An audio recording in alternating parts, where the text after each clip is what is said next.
औज़ुबिल्लाहिमिनश्शैतानिर्रजीम बिस्मिल्लाहिर्रहमानिर्रहीम। अज़ीज़ तलबा अस्सलामु अलैकुम वरहमतुल्लाहि वबरकातुहू। Right now you are watching my YouTube channel exploring the world with M A Shahid. मैं इस वक्त क्लास 9th के मैथमेटिक्स के स्टूडेंट से मुखातब हूँ और आज हम एक्सरसाइज करने वाले हैं एक्सरसाइज 1.5। पिछली वीडियो में हम पहले 2 क्वेश्चन मुकम्मल कर चुके हैं। आज हम तीसरा क्वेश्चन करेंगे और अगर आप बुक खोल लें, अपनी रफ कॉपी खोल लें, लिखने का सामान अगर सामने कर लें तो हम देखते हैं कि क्वेश्चन नंबर 3 में वो आपसे क्या बात आज पूछ रहा है। जी, क्वेश्चन 3 में आपसे बात वो कह रहा है फाइंड द मल्टीप्लिकेटिव इनवर्स और विद इन ब्रैकेट फिर कहता है if it exist of each. Part उसने दिए हुए हैं या 4 पार्ट्स गिवन है और कहता है कि इनका मल्टीप्लिकेटिव इनवर्स आपने फाइंड आउट करना है। अगर वो एग्जिस्ट करता है तो हम इसमें से एक पार्ट लेंगे। मैं पहला पार्ट समझाने की कोशिश करता हूं। फर्स्ट पार्ट मैं ले रहा हूं। पहले हमने ये देखना है कि क्या इसका इनवर्स एग्जिस्ट करता है या नहीं।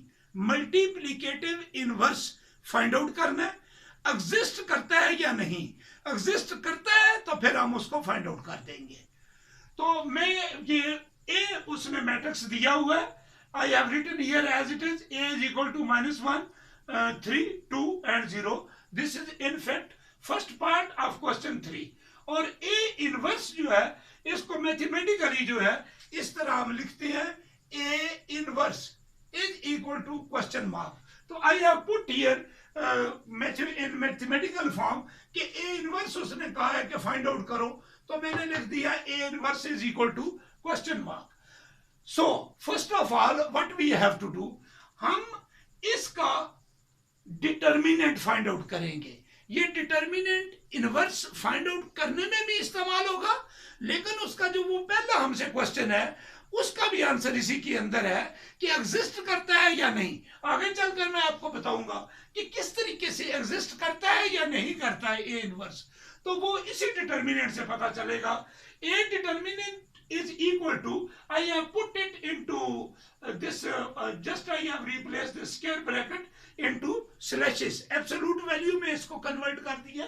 तो एब्सोल्यूट वैल्यू में कन्वर्ट करके डायगोनल एलिमेंट्स जो है they will be multiplied with each other. -1 को 0 से मल्टीप्लाई कर दे। -3 into 2 जो है नॉन डायगोनल जो एलिमेंट्स है उनको मल्टीप्लाई कर दे। Product of diagonal elements minus product of non diagonal elements. This is formula for what, determinant. ये हम पीछे सीख भी चुके हैं। तो -1 into 0 that will be equal to 0। Minus as it is आ जाएगा, 3 into 2 जो है वो 6 हो जाएगा। तो 0 - 6 that is equal to -6 and this is not equal to 0। हम पीछे ये बात पढ़ चुके हैं सिंगुलर और नॉन सिंगुलर मैट्रिक्स। जब हम डिटर्मिनेंट फाइंड आउट करते हैं, if determinant is equal to 0 then the matrix is singular and if the matrix is singular then its inverse does not exist. अगर ये इक्वल टू 0 आ जाए तो आपने सिंपली यहां लिख देना है A inverse does not exist. अब चूंकि ये ए डिटर्मिनेंट जो है it is not equal to 0, तो ये हो गया नॉन सिंगुलर। तो हम लिख देंगे ए इनवर्स एग्जिस्ट। तो सबसे पहले ए डिटर्मिनेंट फाइंड आउट किया, उससे हमें पता चल गया ए इनवर्स एग्जिस्ट करता है या नहीं करता। इस सवाल का भी जवाब हो गया। अब चूंकि एग्जिस्ट करता है तो हम इसका फार्मूला लगाएंगे और फार्मूला लगाकर इसकी वैल्यू फाइंड आउट कर देंगे। और फार्मूला क्या है, A inverse is equal to 1 divided by A determinant into adjoint A. तो अब हम ये तीनों values 1 as it is, A determinant की वैल्यू यहां पुट कर देंगे -6 और एडजॉइंट ए जो है यानी मैट्रिक्स ए का एडजॉइंट जो है ये भी अभी आप यहां सीखेंगे कि एडजॉइंट किसी मैट्रिक्स का किस तरह फाइंड आउट करते हैं। तो ये फार्मूला है। इस फार्मूले में चूंकि जिसका हमने इनवर्स फाइंड आउट करना है उसका डिटर्मिनेंट यहां फार्मूले में यूज होता है। इस वजह से डिटर्मिनेंट हम सबसे पहले फाइंड आउट करते हैं। अगर इक्वल टू 0 आ जाए तो ए इनवर्स फाइंड नहीं कर सकते, क्योंकि यहां 0 आ जाए 1 divided by 0 that will become infinity. कोई भी नंबर डिवाइडेड बाई 0, कोई भी नंबर डिवाइडेड बाई 0 तो that will be equal to infinity. तो वो इन्फिनिटी हो जाने से, इन्फिनिटी किसी भी नंबर से मल्टीप्लाई हो तो उसको इन्फिनिटी कर देता है। देयरफॉर अगर ये A determinant is equal to 0 तो ए इनवर्स एग्जिस्ट ही नहीं करता। तो उसकी रीजन यहां पर फार्मूले की वजह से भी पता चलना चाहिए आपको। 1 डिवाइडेड बाई -6 इंटू, अब ये एडजॉइंट ए, ये क्या बात है, तो ये बड़ा क्लियर करें यहां पर, क्योंकि जहां पर भी फार्मूला यूज होगा, टेक्निक यूज होगी, वो आपको दिमाग में बिठानी पड़ेगी। इस मैट्रिक्स ए का एडजॉइंट ये फार्मूले के अंदर है। अब ये मैट्रिक्स आपने इसकी एडजॉइंट की फॉर्म में लिखना है। कैसे लिखोगे? ये इनफैक्ट डिटर्मिनेंट की फॉर्म में है, ये वाला मैट्रिक्स ही है। ये जो डायगोनल एलिमेंट्स है, डायगोनल एलिमेंट्स क्या है? -1 और 0। डायगोनल एलिमेंट्स की प्लेसेस चेंज कर दें। पहला काम क्या करना है एडजॉइंट फाइंड आउट करने में? डायगोनल एलिमेंट्स का ये जो -1 और 0 इनकी म्यूचुअली प्लेसेस चेंज कर दे। This is first step to find adjoint. मैंने क्या किया, 0 को यहां लिख दिया, -1 को यहां लिख दिया, ये एक तब्दीली कर दी। और दूसरा काम क्या करना है, नॉन डायगोनल एलिमेंट्स जो है उनके साइन चेंज कर दे। If any element is positive you will change it into negative. If it is negative, you will change it into positive. तो ये 3 है, ये 2 है, मैं इसको -3 और -2 में लिख दूंगा। And in this way, I have put the value of adjoint A here. Adjoint A, किसी मैट्रिक्स का एडजॉइंट फाइंड आउट करने के लिए 2 स्टेप आपने लेने हैं। 2 स्टेप। पहला स्टेप क्या है? डायगोनल एलिमेंट्स की प्लेसेस म्यूचुअली चेंज कर दे, उनकी जगह आपस में बदल दे। और दूसरा स्टेप क्या है? नॉन डायगोनल एलिमेंट्स के साइन चेंज कर दे। तो ये मैंने वैल्यूज पुट कर दी। अब -6, 1 डिवाइडेड बाई -6 चारों के नीचे चला जाएगा, मल्टीप्लाई हो गया। और फिर इसको मैंने सिंप्लीफाई कर लिया, 0 डिवाइडेड बाई समथिंग 0 हो जाएगा, 3 डिवाइडेड बाई 6 ये 1/2 हो जाएगा। और दोनों माइनस है तो आंसर प्लस में, दोनों प्लस होते आंसर फिर भी प्लस में। एक माइनस और एक प्लस होता, ऊपर या नीचे, what ever be the position, उसकी ओरिएंटेशन जो भी होती, चाहे वो न्यूमिनेटर में होता चाहे डिनोमिनेटर में, दोनों साइन एक जैसे नहीं है तो फिर आंसर नेगेटिव होता है। अब ये चूंकि दोनों नेगेटिव है, आंसर पॉजिटिव, इसका भी आंसर पॉजिटिव, ये 1/3 हो जाएगा और ये 1/6 होगा। This will be your answer. So here in question 3 what we have done, we have found out only A inverse. So this was in fact the question. I think you have got it, and if you have got it, please write it down on your rough notebook और इसको practice करें और सीखें। अगला जो question अभी हम सीखने जा रहे हैं, अगर आपको ये आएगा तो वो आ जाएगा। और ये क्वेश्चन बड़ा इंपॉर्टेंट है। ये क्वेश्चन 4 के अंदर उसने वेरिफिकेशन के लिए 2 आपको स्टेटमेंट्स दी हुई हैं। मैं सेकंड स्टेटमेंट ले रहा हूं जिसमें पहली भी एग्जिस्ट करती है, तो उसने एडजॉइंट तक लिया, उसमें अगले में वो इनवर्स ले रहा है, तो एडजॉइंट फाइंड आउट करके अगले स्टेप पर गया। तो therefore I have selected here question 4 part 2। तो क्वेश्चन 4 का पार्ट 2 कर रहा हूं, बड़ा इंपॉर्टेंट है, ये पेपर में आ सकता है क्वेश्चन, और पेपर में इस तरह के क्वेश्चन आते हैं। आपसे वो पूछ के आ रहा है, ए बी उसने दिया हुआ, तो अब चूंकि ये क्वेश्चन जो हमने वेरीफाई करना है इसमें ए का जिक्र ही नहीं है, इस ए की हमें यहाँ जरूरत नहीं है। अगर आप पार्ट 1 करें तो वहां पर ए की जरूरत है, तो यहाँ पर जरूरत नहीं पड़ेगी। But I have written both of the matrices here. Okay, आपने वेरीफाई क्या करना है, बी इंटू बी इनवर्स, यानी 2 मैट्रिसेस, बी उसने दिया हुआ है, बी इनवर्स आपको दिया हुआ नहीं है। कहता है इन दोनों का प्रोडक्ट जो है that is equal to I. This I stands for multiplicative identity. This is not 1, this is multiplicative identity, capital I. And this is equal to what, B inverse into B. ये बिल्कुल इसी तरह है जैसे वो किसी बस के सामने एक बोर्ड लगा हुआ होता है कि इस्लामाबाद से लाहौर और आगे फिर से डालकर इस्लामाबाद, वो बोर्ड चेंज नहीं करना पड़ता। अदरवाइज इस्लामाबाद से लाहौर लिखा हुआ है तो वो इस्लामाबाद से लाहौर जब गाड़ी जा रही होगी आगे वो लगेगा, जब वापस आ रही है तो फिर वो कहेगा लाहौर से इस्लामाबाद, तो बोर्ड बार बार बदलना पड़ता है। तो ये sometimes this is the way to write कि this one is equal to this one and this one is equal to this one, तो ये तीनों को मिलाकर एक स्टेटमेंट दी जाती है। इसका असल में मतलब क्या है कि इन दोनों को मल्टीप्लाई करें आई के इक्वल बनता है, इन दोनों को भी मल्टीप्लाई करें तो ये भी आई के इक्वल बनता है। तो आई को उसने रिपीट नहीं किया, एक दफा लिखकर स्टेटमेंट में तीन एक्सप्रेशन देकर दो साइन ऑफ इक्वालिटी डाल दिए हैं। अब आप लेफ्ट हैंड साइड और राइट हैंड साइड नहीं करेंगे, बस this is in fact the question here कि आपको जो स्टेटमेंट दी हुई है आप पहले B into B inverse find out करेंगे, वो आई के इक्वल आना चाहिए, फिर बी इनवर्स इंटू बी करेंगे और वो भी आई के इक्वल आना चाहिए। दोनों रिजल्ट आ गया तो एंड पर आपने जाकर ये नहीं लिखना it is therefore clear that left hand side is equal to right hand side, ये नहीं लिखेंगे। आप लिखेंगे from result 1 and 2 it is clear that, नीचे ये स्टेटमेंट लिख देंगे कि ये जो है ये प्रोडक्ट आई के इक्वल है और ये प्रोडक्ट भी आई के इक्वल है। Have you got the point? तो आइए अब हम इसको सॉल्व करते हैं, बी इंटू बी इनवर्स। तो जो बात मैंने अभी थोड़ी देर पहले कही है, अगर आपको किसी मैट्रिक्स का इनवर्स फाइंड आउट नहीं करना आता तो ये क्वेश्चन तो आगे चल ही नहीं सकेगा। बी आपके पास मौजूद है, सबसे पहले आपको बी इनवर्स चाहिए। तो जो चीज पिछले क्वेश्चन में आपने सीखी है, अब फोर्थ क्वेश्चन में उसी चीज को फाइंड आउट करके एक स्टेप और आगे जाएंगे कि वो जो चीज फाइंड आउट करेंगे उसको बी से मल्टीप्लाई करना है आपने।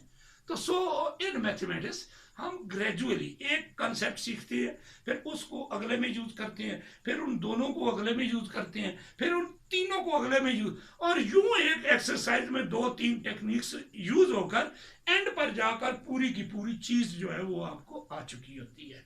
तो this is the way to write the book and this is way to make this learning process. तो इंसान का दिमाग, मैंने बार बार आपको बताया कि जैसे आप जिम में जाते हैं तो जिम में जाकर वो जो इंस्ट्रक्टर है वो ट्रेंड है, तालीम याफ्ता है, ट्रेंड है, प्रोफेशनल है, और उसने पूरी स्टडी की हुई है कि जो बंदा मेरे पास आया है इसकी रिक्वायरमेंट क्या है और किस तरीके से इसको तरतीब से एक्सरसाइजेस देनी है, और उस तरीके से एक ऑर्डर में वो आप उसकी अदायात के मुताबिक करते हैं, तो then you will get the benefit of going to the gym. और अगर आप उस इंस्ट्रक्टर की बात नहीं मानेंगे तो वो मसल से बनाने की बजाय आप उनको खराब भी कर सकते हो, बिगाड़ भी सकते हो।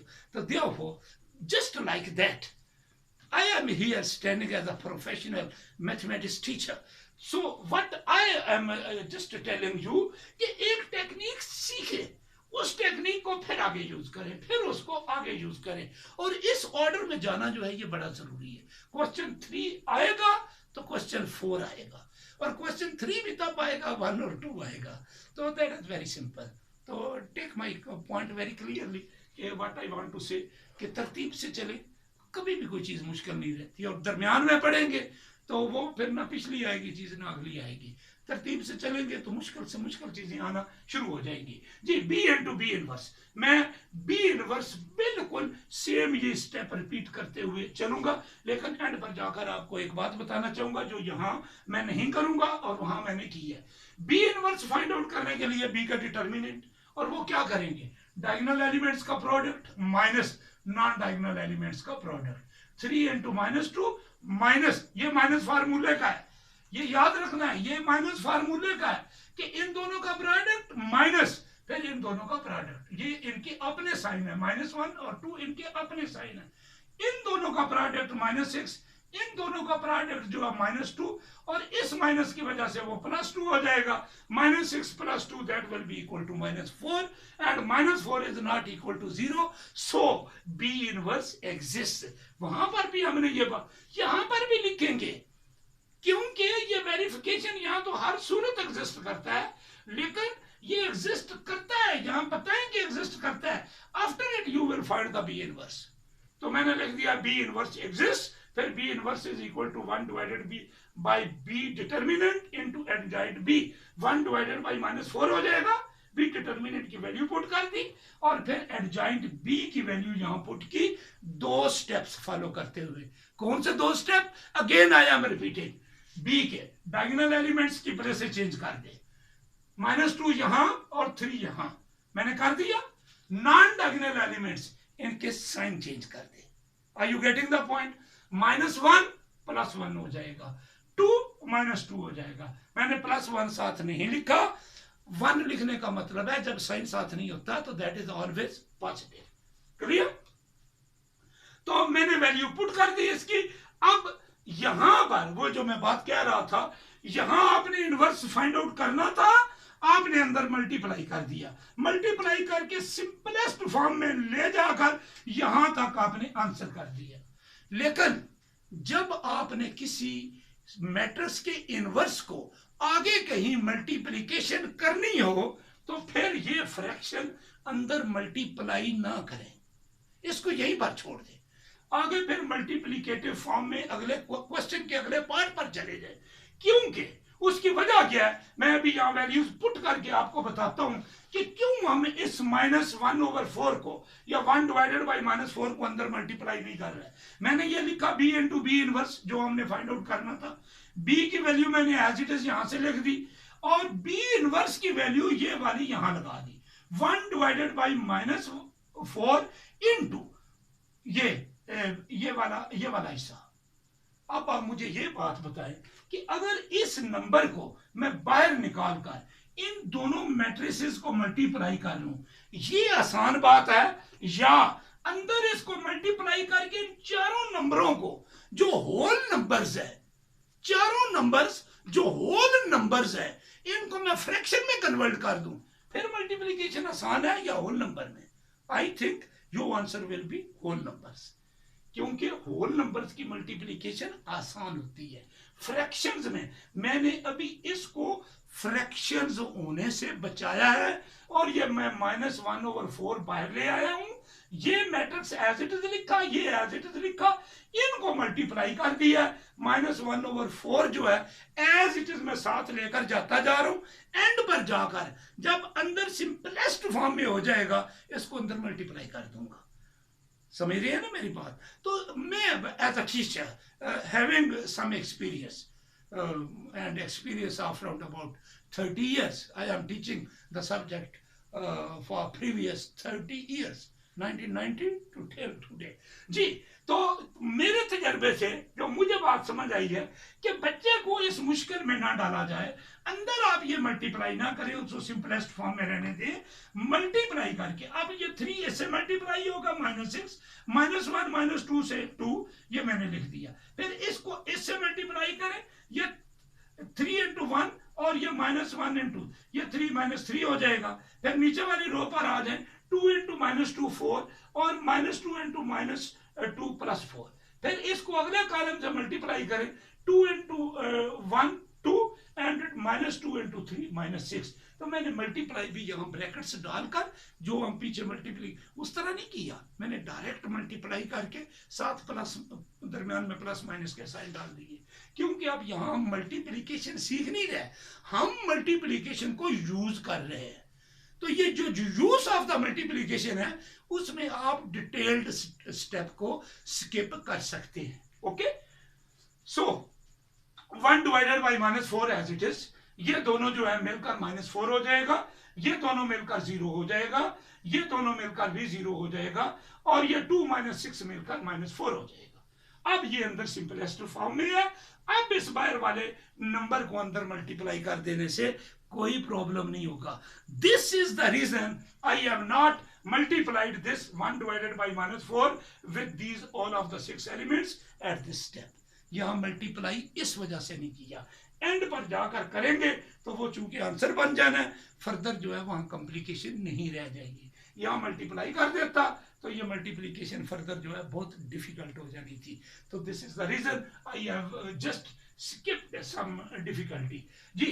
-1/4 -4 divided by -4, 0 divided by -4, 0 divided by -4, -4 divided by -4, ये दोनों कैंसिल हो जाएंगे, 1 आ जाएगा, ये 0 बन जाएगा, ये भी 0 बन जाएगा और ये भी 1 बन जाएगा। 1 0 0 1, and this is identity, multiplicative identity. This matrix can be written as I, capital I, and this is our result 1. B into B inverse is equal to what? I. B into B inverse is equal to I. ये हम find out कर चुके। अब हम ये दूसरा हिस्सा ले लेंगे। B इनवर्स इंटू B, क्या करना है? B इनवर्स आपके पास पहले ही मालूम है, आप पहले B इनवर्स की वैल्यू पुट करेंगे और B की वैल्यू बाद में पुट करेंगे। Right now you are absolutely on the track. Here at this step you had to find first B inverse and then you had to multiply this B inverse with B. But here at this step you have already this value B inverse with you, and then you will multiply this B inverse with B. So I have put here the value B inverse 1 divided by -4, और ये आगे value put कर दी। ये मैंने कहां से ली है? ये मैंने यहां से ली है। ये वैल्यू है B इनवर्स की, इस वैल्यू को मैंने यहां पुट कर दिया, आगे B की वैल्यू पुट कर दी, ये वैल्यू यहां गिवन है आपको। 1 divided by -4 shall remain outside as it is, as we have done previously, कि इसको बाहर रखा, उस वक्त तक बाहर रखा जब अंदर मल्टीप्लाई होकर सिंपलेस्ट फॉर्म में हो नहीं जाते जी। अब मैं इनको मल्टीप्लाई कर, -2 3 से मल्टीप्लाई होगा -6 प्लस 1 into 2 2, ठीक। अब ये सेकंड कॉलम के साथ -2 into -1 2 हो जाएगा, 1 into -2 ये -2 हो जाएगा। फर्स्ट रो को पहले कॉलम से आंसर यहां, फर्स्ट रो को सेकंड कॉलम से आंसर यहां। अब सेकंड रो पर आएंगे तो answer you will write the answer in second row. Okay, -2 को 3 से मल्टीप्लाई करो -6, और 3 को 2 से मल्टीप्लाई करो +6। अब अगले कॉलम से आंसर यहां पर -2 into -1 2, और 3 into -2 -6 आ जाएगा। 1 divided by -4 as it is, और ये -6 प्लस 2 -4, और ये 0 हो जाएगा, और ये जो है ये भी 0 हो जाएगा, और ये -4 हो जाएगा। Now you can multiply this one with all of the 4 elements inside the matrix. अब इस 1 divided by -4 को मैट्रिक्स के अंदर ले जाए, और अंदर ले जाकर चारों नंबर से मल्टीप्लाई कर दे। कैसे मल्टीप्लाई हो जाएगा? -4 divided by -4, 0 divided by -4, 0 divided by -4, -4 divided by -4, and in next step you will write it in simplest form, even solving the numbers and solving the signs। दोनों चीजों को एट अ टाइम आपने solve करना है। ये plus हो जाएगा, 4 into 4 1 हो जाएगा। ये 0 divided by 4 है, 0 ना नेगेटिव होता है ना पॉजिटिव होता है, that's why I right it only 0। And similarly 0 divided by -4, that will be equal to 0, and these both numerator and denominator are negative, therefore your answer will be positive। Numerator और denominator दोनों मुख्तलिफ sign के हों, ऊपर negative नीचे positive, ऊपर positive नीचे negative, your answer will B negative. और अगर दोनों के साइन सेम हो, दोनों प्लस में हो दोनों माइनस में हो, तो answer will be positive. This is simple formula to keep in your mind. Okay, -4 divided -4, that will be equal to 1, and again this form of the matrix 1 0 0 1, diagonal elements are 1 and remaining elements are 0. Such matrix is known as multiplicative identity, and it is represented by I. This is your second result. So what we can conclude, हमने b into b minus इसका product find out किया, I आ गया, ये multiply किया, I आ गया, फिर हमने secondly इन दोनों को मल्टीप्लाई किया, b inverse into b multiply किया, ये भी आई आ गया, रिजल्ट 2। हम नीचे लिख रहे हैं फ्रॉम रिजल्ट्स 1 and 2, आगे कामा डाल दिया। इट इज क्लियर दैट, ये इंग्लिश का हिस्सा है, ये कामा, ये फ्रेजेस बनाना, ये सीखे ताकि आपको पता चले कौन सा लफ्ज किधर पढ़ना है। और जब कामा है तो वहां पर उर्दू में लफ्ज है सख्ता, इंग्लिश का लफ्ज है पास, वहां रुके जरा। फ्रॉम रिजल्ट्स 1 and 2, रुके, वहां पास है, ठहरा हुआ। इट इज क्लियर दैट, क्या क्लियर है कि this one is equal to I and this one is equal to Lahore, equal to this one Islamabad to Lahore, Lahore से इस्लामाबाद, वो जो बोर्ड लगाया, एक बोर्ड लगा दे, बार बार बदलने की जरूरत नहीं पड़ती. This statement like that. Have you got the point? तो this one is equal to I and I is equal to this one. Okay, you will not write here left hand side is equal to right hand side, because here there is no left hand side, no right hand side. यहाँ तीन वो expressions है और दो sign of equality है. तो therefore you will not use left hand side and right hand side. You will write this statement which is given there, and at the end I have written verified. I think you have got it. अगर आपने इस वक्त 10, 15, 20 minutes, I think not more than 20 minutes, इसके आगे पीछे इतना time मैं लेता हूँ एक टेक्निक समझाने में. अगर आप मेंटली बिल्कुल फिजिकली फिट हैं, मेंटली पूरे खाली दिमाग के साथ, खाली दिमाग का ये मतलब नहीं है कि जो पीछे बैकग्राउंड नॉलेज है वो भी बाहर फेंक दिया है, यानी आपके दिमाग में कोई इरिटेशन नहीं होनी चाहिए. You are absolutely free to learn. जब आप स्विच ऑन कर रहे हैं यूट्यूब और मैथ करना चाह रहे हैं, बुक खोल लें, कॉपी खोल लें, अपने माइंड को उन तो सारी चीज़ों से फ्री कर लें जो आपको सीखते हुए डिस्टर्ब कर सकती है. फिर आप वीडियो खोल लें, तरतीब से बातें सुनते जाएं, अमल करते जाएं, बातें सुनते जाएं, अमल करते जाएं. I am dead show, I am dead show, you will learn it. और अगर सीखने के बाद उसकी प्रैक्टिस कर लेते हैं एक दफ़ा, दो दफ़ा, and the teacher like me with such huge extensive experience, I often say my students, repeat it for thrice. Repeat it thrice. Sometimes I say once, sometimes I say twice, sometimes I say repeat it thrice. 3 दफा इसको हल करें. तो I am dead sure if you are taking the same kind of the dose, no disease of not understanding shall remain with you. So I hopefully you will do it once. If you are not so sick, mentally sick, you will do it twice. If you are rather थोड़ी सी सुस्ती कुताई है, and do it thrice. 3 दफा करें. अगर आप अपने आप को बहुत वीक लर्नर, स्लो लर्नर समझती है, तो 3 दफा करने के बाद इंशाअल्लाह ये आप इस पर काबू पा लेंगे. अल्लाह का नाम लेकर मैं काम शुरू करता हूँ. दरमियान में भी ये इंशाअल्लाह का लफ्ज़ क्या है? We being the Muslim have strong belief in Almighty Allah that everything is happening only through the powers of Almighty Allah. We the human being are just making efforts. तो इस वजह से खुदा पर पूरा यकीन रखें और अपनी कोशिश करें, बाकी चीज़ें अल्लाह ताला पर छोड़ें. लेकिन अपनी कोशिश पूरी करके ईमान अपना अल्लाह पर रखें तो अल्लाह ताला जो है वो इंशाअल्लाह मेरे अल्लाह के हुक्म से आपकी मेहनत अल्लाह ताला रायगा नहीं करते, आपको आपकी मेहनत का सिला देते हैं. तो have you got it? If you have got it, do practice it. आपसे इजाज़त चाहने से पहले एक बात मैं ज़रूर कहूँगा, आपको याद हो चुकी होगी और आप समझ गए होंगे मैं क्या कहने वाला हूँ, कि अभी तक आपने अगर चैनल को सब्सक्राइब नहीं किया, डू सब्सक्राइब इट. मैं अपना काम कर रहा हूँ, आपके ज़िम्मे ये काम है, ये छोटा सा काम आपके ज़िम्मे है. अगर वालिदैन मेरी बात सुन रहे हैं तो वो भी ज़रूर ये खुद भी करें, सब्सक्राइब कर दें, बच्चों को बताएं, फैमिली के लोगों को बताएं, इसको सब्सक्राइब करें.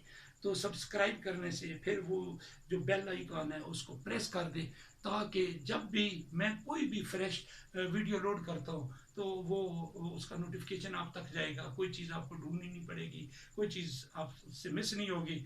हर वीडियो जहाँ से भी आप खोलेंगे, ज़रा भी आप बात सुने तो वहीं से पिछला रेफरेंस, अगला रेफरेंस आपको मिल जाएगा और उस पर फॉलो करें तो फिर वापस जाएं. और अगर पिछला कर चुके हैं तो फिर तरतीब से अगली वीडियो का इंतज़ार करें. इंशाअल्लाह मैं एक तरतीब से लगा हुआ हूँ और मेरे साथ साथ चलते जाएंगे तो ये काम हम इंशाअल्लाह घर बैठकर भी ये मुकम्मल कर लेंगे. Thank you very much.